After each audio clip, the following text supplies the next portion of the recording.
Finale de rêve ici en Allemagne. Chloé Trespeuch qui sera en jaune sur la gauche de votre écran. Allez, Chloé. Allez, c'est maintenant Chloé pour ton retour en Coupe du Monde. Allez, attention, Michaela Moioli, exactement. La championne olympique. Et c'est parti avec Chloé Trespeuch qui n'a pas pris le meilleur départ. C'est Eva Samkova qui est en tête. Mais là, elle va retrouver... Si, elle a pris l'ascendant sur la première partie. Allez, Chloé Trespeuch en première position. Allez, prendre l'aspiration, profiter des erreurs de tes adversaires. Chloé, tu sais faire.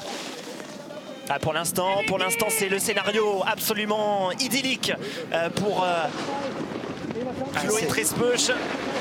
Allez, Chloé Trespeuch. Ah non, Chloé Trespeuch qui est en dernière position. Pardon, c'est Lindsay Jacobelli, je me suis trompé au niveau du dossard. Oui, Chloé Trespeuch qui est en dernière position. Et on retrouve Lindsay Jacobelli en première position avec le retour de Michaela Moioli. Ah, ça va être compliqué, il faut vraiment fournir une grosse dernière partie si elle veut au moins monter sur la boîte. Lindsay Jacobelli qui est loin devant, je pense qu'elle sera pas rejointe. Ouais, ça va être compliqué avec la victoire de Lindsay. Pourquoi pas troisième? Non, elle va rester à la 4e place. Mais bravo Chloé pour ton retour. Sa première Coupe du Monde après sa reprise sur les championnats du monde. Une 4e place, ça promet de belles choses. Il y a encore beaucoup de Coupes du Monde que vous pourrez suivre sur la chaîne L'équipe. Donc c'est de bon augure.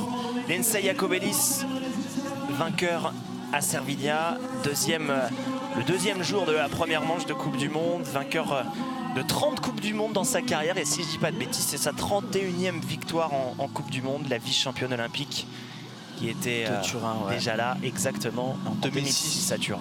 13 ans déjà, ouais. Excusez-moi pour la petite erreur, encore une fois, avec Chloé Trespeuch. Donc, non, mais c'est vrai que c'est trompeur, avec son maillot jaune, on voit pas bien.